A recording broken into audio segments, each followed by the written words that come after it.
Hi guys, today we're going to be recording a very special video.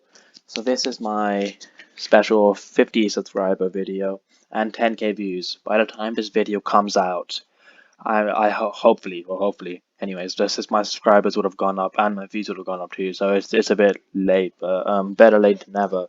I wanted to do a very special video, so I decided let's do another hero battle.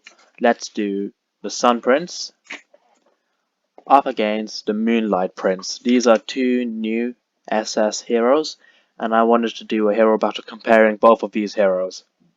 So now let's get into the video.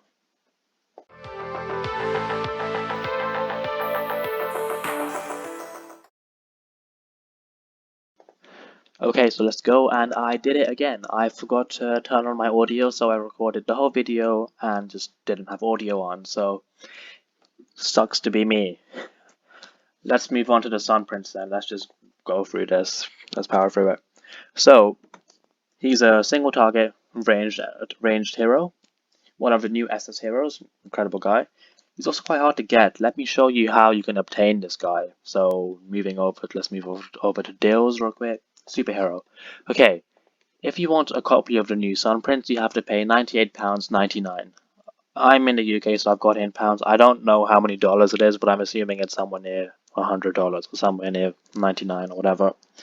But yeah, unless you're rich, it's going to be very hard for you to get one copy of Sun Prince, let alone a Sun Prince at high levels.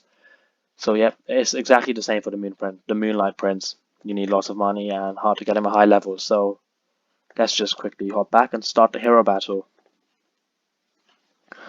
Also, I had a look at their stats, and the stats are exactly the same for both heroes. So yeah, the only way to compare them is going to have to be by going through their skills.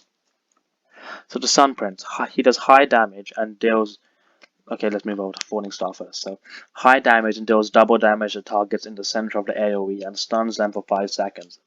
This stun can come in invaluable if used at the correct time. Stuns are always useful. Stuns are very good. Revelation of the Sun, his ultimate ability. It increases his attack speed by 80%. This is incredible because essentially 80% is very close to double. Give or take, double. And this means you can deal double damage because you're attacking doubly quicker. So yeah, that's very good. And each attack fires 4 radiant arrows. 45% of attack is dealt as damage. And while his ultimate Revelation of the Sun is active, it increases attack by 30%. And the Sun Prince gains immunity against crowd control effects, which is good. Any type of immunity is good. Just as a rule of thumb. Immunity, good. Now, his aura ability. So all SS heroes currently have an aura ability, and this guy's is Dawn of Light. When he's on the field in challenge mode content, so not PvP, challenge mode content, it increases your allied hero's damage by 10%. Obviously, this is an incredible ability. It's very good if you're in challenge mode content. So yeah, if you like challenge mode contents, this is the ability for you. Now let's look at the Sunshot. Okay, so it fires arrows and radiant arrows, causing radiant damage to surrounding enemies 3 times. It just does damage. It's just damage, yeah. So you can't really fault it, but it's quite low damage, which is annoying. But yeah, it's damage nonetheless. Now, Lucent Arrow. So it fires a Lucent Arrow, dealing 260%, of attack damage, and this is all radiant damage along the path. Each normal attack also reduces the ultimate cooldown by 3 seconds.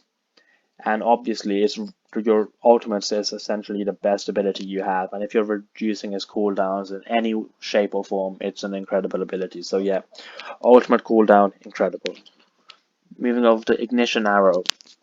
Okay, so this is actually very, very good. I think it's quite underrated. I overlooked it the first time I looked at the Sun Prince. I just focused on the first 4 abilities, which was foolish now that I look at it. So let's look at this. When dealing radiant damage, there's a chance to cause burning. Burning is quite self-explanatory. It's a damage over time effect, and it can be stacked up to 3 times if you get this attack up to level 4, which is hard because Sun Prince is very expensive to get. Okay, so it does 25% attack damage for 6 seconds. It's incredible as it's essentially free damage, and most of the damage you do is radiant damage. So yeah, it's a good ability, so you can't really fault it. It's just extra damage. Okay, so that's my breakdown of the Sun Prince. Now let's move over to the Moonlight Prince, his partner in this battle. So he's a single target hero and crowd control. He's got these two tags. He's also hard to get, same way as the Sun Prince. I've explained it, so I won't repeat myself. Now let's move over to his first attack, the Moonlight Prison. This creates a black hole at the target's feet, at the enemy target's feet, doing 32% of attack damage. And it's got a stun. It has a stun, but it's not that good. It stuns enemies for 0.5 seconds, and the black hole lasts for 3 seconds. The stun is much less than the Sun Prince's stun, which is for 5 seconds. So yeah, if you want someone to stun, the Sun Prince is your guy. So yeah, stunning isn't this guy's best attributes. Moving over to his ultimate, the New Moon. So this switches attack types. This attack switches. It has different attack types: New Moon, Half Moon, or Full Moon. And New Moon is the default attack type. It will automatically choose the enemy which has the least HP, and this is very useful because it means you can kill off your opponents quickly, kill off their heroes, which reduces the damage they do in turn, or you can kill their tank and their healer. And yeah, so least HP is very good, especially when you auto your battles. And it'll unleash 2 Moonlight Strikes initially, and then after this happens, then the skill upgrades to New Moon, and then to Half Moon. And then Half Moon does 3 Moonlight Strikes. After that, you get Full Moon, and then Full Moon unleashes 4 Moonlight Strikes. And after that, it resets back to New Moon. And so it follows this cycle. And this attack can be used whilst moving, which is very good because you'll say you're in a battle against a boss and you need to dodge his attacks. You can move and whack him with your New Moon ultimate as well, which is very nice. It increases critical rate by 20% for 12 seconds as well, which is good, more damage. If an enemy is defeated, then it can automatically release another Moonlight Strike, which is good, 3 damage. And it deals 35% more damage against enemies with less than 30% health. And that's very good because essentially, usually, heroes with less than 50% health will be the weakest hero, and those are the ones you're going to be whacking with your ultimates. So they'll take more damage and hopefully die quicker. So yeah, incredible. Now let's look at his aura ability, Tranquil Moon. Okay, this is very similar to the Sun Prince's ultimate. When the Moonlight Prince is on the field, allies' heroes' damage increases by 10% in PvP contents.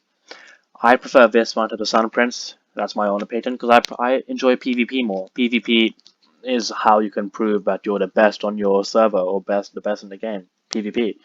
So yeah, that's why I think the Tranquil Moon aura is just so much better than the Sun Prince's aura. So yeah, that's my opinion.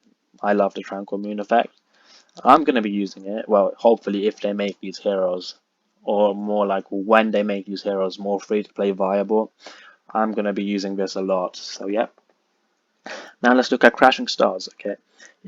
First of all, if an enemy is defeated, there's a 99% chance to reduce the cooldown, sorry, not reduce it, reset it, just straight up reset it. And that's if an enemy is defeated by this skill. So you summon a rain of meteors dealing 180% of attack damage. It's just damage, and if someone dies, more damage again, you can attack again. So yep, very good. Now Meteor Shower is very similar, but Meteor Shower does more damage, for 50% of attack damage, and it always hits the enemy with the lowest HP, again increasing the chance of someone dying. And then there's a 99% chance to reset the cooldowns immediately after someone dies. And obviously 99% chance, 1 in 100 times you won't get the reset cooldown, but 99% essentially means almost every time you'll get to use your Meteor Shower again. So yeah, for 50% attack damage, massive damage, and you can, well, essentially, if you kill someone, do it again. So yeah, very good ability. Just get him up to Awaken 3 stars to unlock that, if you have the money, of course. Now let's look at Moonlight Prince, best attack here. Okay. If you get a critical hit with Meteor Shower and Crashing Stars, then there's a 40% chance you can reduce the cooldowns just straight to 40%. So yeah, reset the cooldown to 40%, which is very good. And this means you can get so much damage, and you can essentially just keep repeating your Meteor Shower and your Crashing Stars. And if your Meteor Shower kills someone, just do it again. If your Crashing Stars kill someone, just do it again. So yeah, incredible. That was my breakdown of the Moonlight Prince. Now let's do a summary. Let's see what I think. Okay, so let's pop over back to the Sun Prince. The Sun Prince is very good. Obviously, he's good. I mean, he's an SS hero. Of course, he's good. He stuns, increases attack speed. He can become immune to crowd control, reduce ultimate cooldown. He's a very versatile hero, and he's especially good in challenge modes because of Dawn of Light. But I think that the Moonlight Prince is a better hero. Mainly the aura, his because I think PvP is more important. I like PvP more. I find it more fun, so naturally I'm going to be inclined towards the Moonlight Prince. His ultimate does tons of damage. He's got a stun, albeit short, but it's still a stun nonetheless. So yeah, you have the option. And it's just, you can deal so much damage, your cooldowns keep reducing. Very, very good combos here, they all keep reducing. And yeah, just massive damage, and you can keep repeating it. So I think if you want a more versatile hero, go for the Sun Prince, and he's better in PvE. If you want a hero who's better in PvP and is good with massive damage, go for the Moonlight Prince. Also, passive skill Aura can be used with a 5-star Moonlight Prince. So say you paid £100 to get him, you can use Aura straight away, but you can't use these abilities down here. So yeah, that's my opinion. That's what I think. Guys, please let me know what you think. Leave a comment in the comments below. Please like and subscribe, and tell me what hero battles you wish to see next. This was a very special video, but hopefully let's go for 100 subscribers now since we hit 50. And please like, subscribe, and have a lovely day. Goodbye.